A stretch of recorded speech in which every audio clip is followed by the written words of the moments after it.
Welcome back, everyone, and I'm here again with Jeff Grant, SBR contributor, and today we're going to be looking at that Monday night NFL game between the Washington Redskins and the Dallas Cowboys. How you doing today, Jeff? Doing absolutely great on this Thursday, heading into a new week of NFL action, and really excited to close out the week in this Monday night affair with everybody talking about the former America's team and the Dallas Cowboys taking on another NFC East rival in the Washington Redskins. Yeah, and talking about the Skins, man, I think desperation is the name of the game for them right now. I mean, they've actually sunk so low that they're going to bring out Colt McCoy as their starting quarterback for this game against the Cowboys. Now, we've really seen him struggle in the league with any team that he's actually been with. And considering that the Cowboys have a pretty good pass defense, I'm thinking that he's going to struggle here once again. But what do you expect to see from the former Longhorn, Brown, Niner, and, well, now Redskin, man? I think everybody's got to relax about this Cowboys team.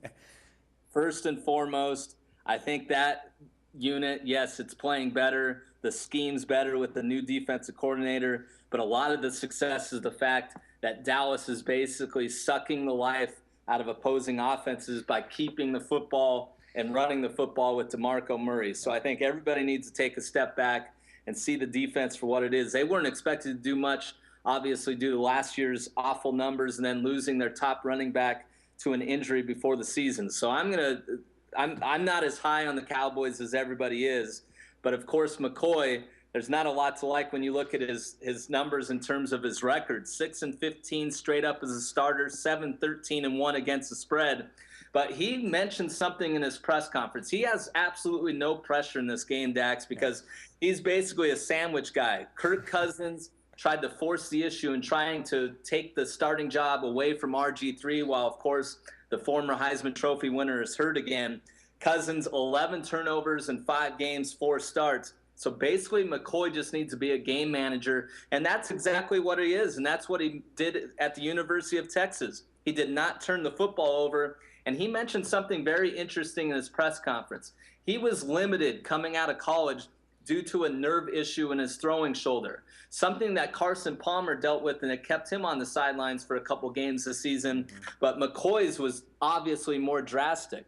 He's gotten over that injury. He's throwing the football better than he ever has, and he has some playmakers on the outside, and Pierre Garçon and also Deshaun Jackson, who came over from the Philadelphia Eagles. So I actually like the fact that McCoy is starting this game rather than Kirk Cousins or RG3. All right, man. So now let's look at the boys. I mean, they're the only team right now that are 6-1 in the league, and they are leading the NFC East. They're also leading the league in rushing yards thanks to DeMarco Murray, and simply playing great ball offensively as they're ranking 3rd best, and defensively as well as they're 14th best. Now, I know I'm surprised to see that 180 change from what we were used to watching the last few years.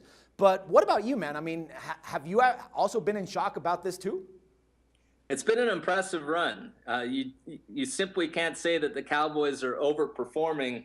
They're on a 6-game winning streak. Of course, they started the season in awful fashion against the San Francisco 49ers. Romo in his first game off that offseason back surgery. But you just nailed the topic on the head in terms of what's led to the turnaround.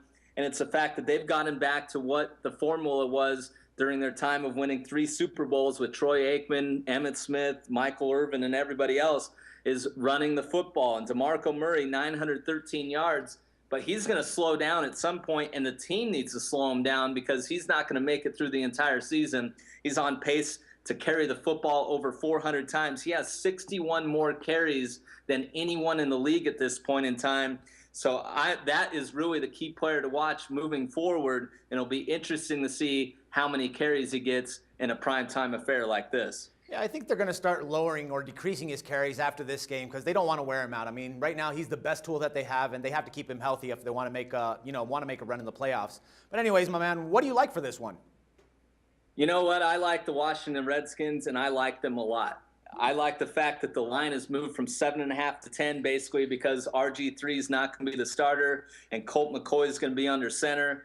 You got to remember now, the Redskins basically have killed themselves. They're under a first-year head coach, but the main important thing in handicapping this game, Dax, is the fact that they have Jim Haslett, who is much maligned because of his defense, but for some reason, his defensive schemes have done really well against the Cowboys. Since he's been the defensive coordinator in the nation's capital, Washington is 7-1 against the spread. against Dallas. Also, Washington is one of 3 teams that rank in the top 10 in offense and defense. The other 2 teams, arguably the top 2 teams in the AFC, in the Indianapolis Colts and Denver Broncos. So basically, if McCoy doesn't turn the football over and Alfred Morris, the running back, is able to control the running game, he has 481 career yards in 4 games against the Cowboys. And my most important thing that I like to see, obviously everybody's going to back Dallas in this game, but the betting trend that everybody needs to circle, 1-10 against the spread in their last 11 games as Monday Night Football favorites. So I'm going to grab the points with the Redskins against the Cowboys. All right, man, it's definitely a risky pick, but I like what you're talking about, man. So, Jeff, as always, it's a pleasure talking football with you, and I look forward to doing it again tomorrow, man. Thank you. No problem, man. And for SBR Picks, this is Dax Floyd. The SBR Network offers free sports picks and game breakdowns, big money free betting contests year-round, a real-time Vegas-style odds monitoring service, and much more. So come see for yourself. To stay updated on SBR news and promotions, follow us on Twitter, Facebook, and Google+, and do be sure to subscribe to the Sportsbook Review YouTube channel to catch all our daily sports shows.